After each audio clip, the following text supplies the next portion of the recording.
right? The Philadelphia Flyers are back from their All-Star break, and well, they got a little spankage last night by the Carolina Hurricanes. But Wayne Simmonds, great All-Star break from him, won the All-Star Game MVP. If you want to check out the article, Caleb Weiler wrote a banger for PhillyInfluencer.com. I'll post the link in the description box after we film this, so make sure you check his article out. Great stuff, and let's bring him on to the show right now. Caleb, how's it going?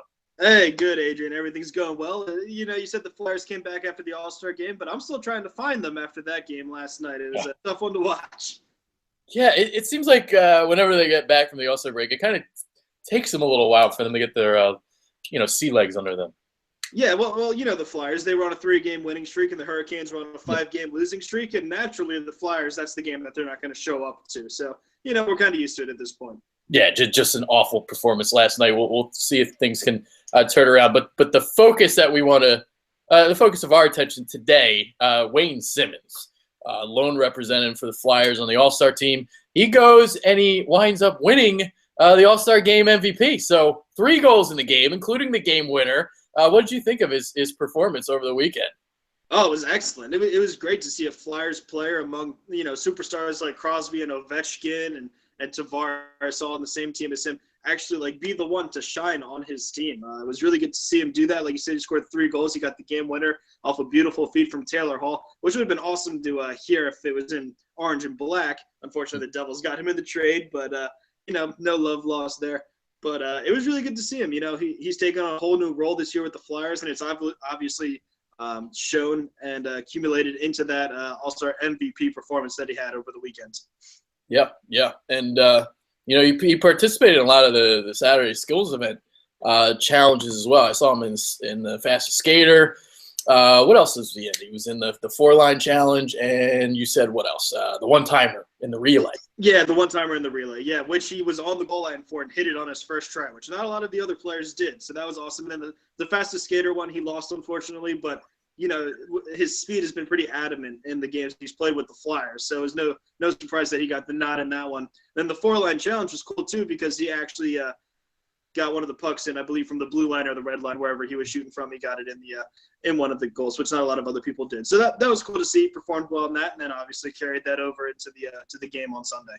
Yeah, well, I guess we'll talk a little nationally now, just about the skills challenge in general. Are you a big fan of it? Because I've always loved the accuracy and the hard shot. I've always been mesmerized by that stuff. When Zdeno Chara had the longest shot for a while. You had Al Frady. And now the guy's been God damn it, I'm blanking. Who is it? What's his name? Shea Weber. Shea Weber. There you go. I could name you Al Frady, but I couldn't go. No, I love the skills competition. It's definitely one of the highlights of the weekend because the players don't actually play in the All-Star game until they get to the final now. So they kind of coast through the first couple of games, and then once they get to the final, they actually try.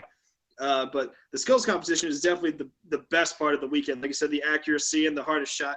And I just love all the different things they do. They had the fastest skater, which I loved. And Connor McDavid broke the record again. Last year, Dylan Larkin broke the record. And there's kind of some controversy among that with the fastest skater because they gave Larkin a rolling head start, as it were. And McDavid actually had to start stopped off the block. And so after they figured out all the time and everything like that, McDavid actually did have the faster time. So that was cool to see another record broken there. And that kid is just phenomenal at 20 years old, leading the league in points. So it's not often that you see every single superstar, or at least a majority of them, on the same ice all at the same time, kind of doing what they're best at. So that's why I love the skills competition. You might hate players like Crosby, but they're the best at what they do, and it's always good to see them kind of go out there and have fun and kind of just let loose a little bit and enjoy themselves for a weekend. Yeah, they got rid of the breakaway challenge though. I kind of like that one, and they replaced it with that 4-line thing, which impossible to get the puck in the hole. They couldn't put it in the hole. Yeah, they couldn't, except for Mike Smith, who scored from his own red line into the other end through the 5-hole, which was phenomenal. They gave him 20 points or something for that. But I definitely agree. They should bring the breakaway challenge back for next year. Seeing players like PK Subban go out and dress up like Jaromir Jagr or Brent Burns come out with the Chewbacca mask on. It's just cool to see that the players actually have some kind of personality out there, which you don't get to see during the regular games. Yeah. Now let's get to the All-Star game now, because it seems like in every sport, they're all trying to get their All-Star game going. the Pro Bowl. You had the fantasy drafts over recent years. Baseball, you tried to have the All-Star game, the home field advantage in the World Series. Basketball has always been the same. I think the NBA All-Star game is probably the best one there is right now. And the NHL, it's always changing, it seems like. You've had the North America versus the world, like, what was that, 10, 15 years ago? You had that. You had the conferences going against each other. And now you're doing with each division where you do these little teams and stuff like that. Do you like what it is right now? Yeah, I would say this is probably the best iteration of the All-Star game that I've experienced. And obviously, when I was younger, I probably didn't fully appreciate what they were doing with, against the world, America against the world and everything like that. But I love what they're doing right now because when you put players 3-on-3 against each other, there's nowhere for them to hide. So if they're not trying, like, it's evident.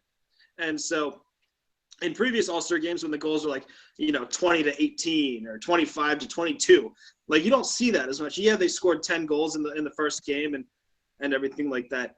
But you obviously said they have to try because otherwise it's pretty evident that they're not out there actually playing the game. So I like this iteration of the All-Star game. I don't think they should change it. I definitely think they should keep going with it the way it is.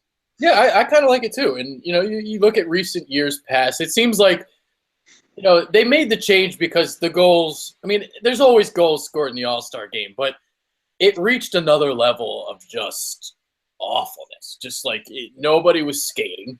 You have no goalies, they don't care. And yeah, you saw these 20-18 games that nobody cared about. So there's some little bit more meaning now. I agree with you. I liked all the points you made there. So and now, like, the NBA has always had the All-Star game, but even now the NBA, nobody plays defense. And you're seeing games where it's like 180 to like 178. It's just way, way, way too much scoring. Defense is necessary, damn it. So it is. That's what makes it interesting. There's no need for, like, scores like that in NHL, like 20-plus goals in the NBA, 150-plus points. Like, that's just ridiculous. It's cool to see them all playing, but it's not fun. Like, it's not interesting for us. Yeah. All right. Let's go back to Wayne Simmonds, the star over All-Star Weekend. We remember he got brought over 6 years ago. Let's reminisce on the trade now. All right. So Mike Richards sent to the Kings. Shen was supposed to be the big name, and Simmonds was almost like a throw-in. And, so go back 6 years ago. What was Caleb Weiler thinking? Maybe teenager Caleb Weiler in his youth. What was he thinking about the trade back then? Yeah. Back then, Caleb Weiler wasn't as much into the Flyers as he is now. He still liked them and still followed along, but my love for them has grown since then. But back then, Braden Shen was known to be the best player not in the NHL. So he was still in juniors at the time, and he only played, I think, 9 professional games for the Kings before he got traded. And so that was obviously like the creme de la creme that the Flyers were hoping to get back. And he's blossomed into a 60 point guy, 30 and 30 for the most part. And they probably just got Wayne Simmonds as the extra. He had never eclipsed more than 40 points in his 3 full seasons with the Kings. I think at most he had scored 16 goals or something like that. And then ever since getting traded to the Flyers, in every full season except for the lockout shortened season, he's scored 28 goals at minimum, eclipsing 32 last year. And this year, at one point, he was on pace for 40.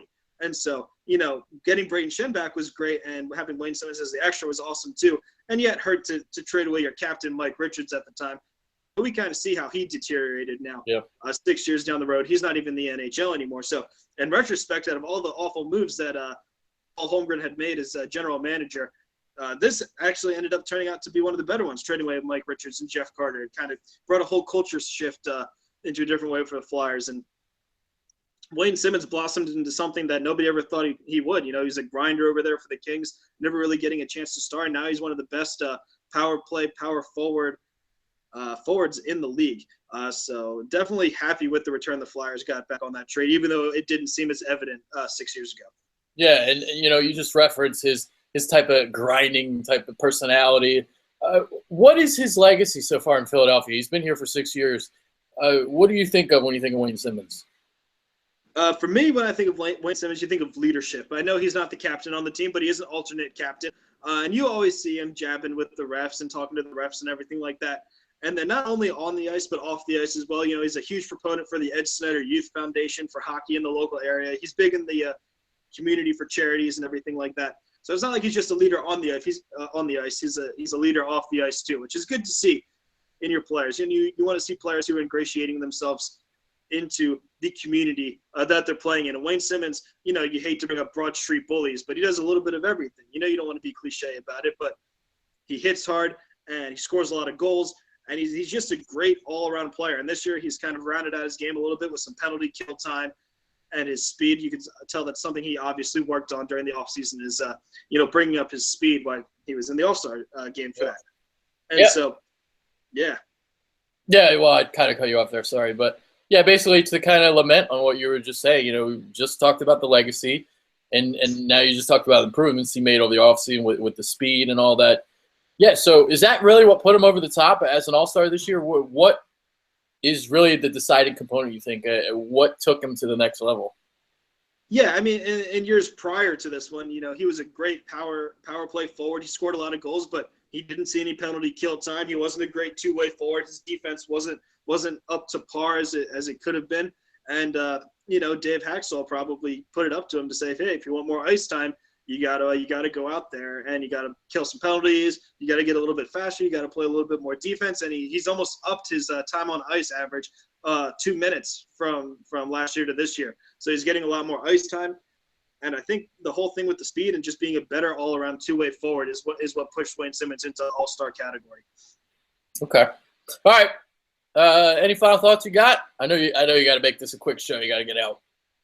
Yeah, final thought for me, even though the Flyers got blown out 5-1 yesterday, Braden Shen did score his 100th NHL goal, so congratulations to him. And the Flyers have a quick turnaround. They play again tomorrow. So, you know, they have 5 home games coming up in a row. So if they want to stick in the playoff race, they got to win at least 4 out of the 5. Try to at least at minimum get points in 4 out of the 5 games coming up here. So it's going to be a good stretch against some really good teams coming up. And it's going to be interesting to see how the Flyers can go up against some adversity. So there it is. The man himself, the man, myth, the legend, Caleb Weiler, giving his thoughts on Wayne Simmonds and the Philadelphia Flyers every week here on the Bitter Bird. So make sure you stay tuned. I am Adrian Fetchu. That is Caleb Weiler. Read his article. It's awesome. Yeah. Peace. Peace.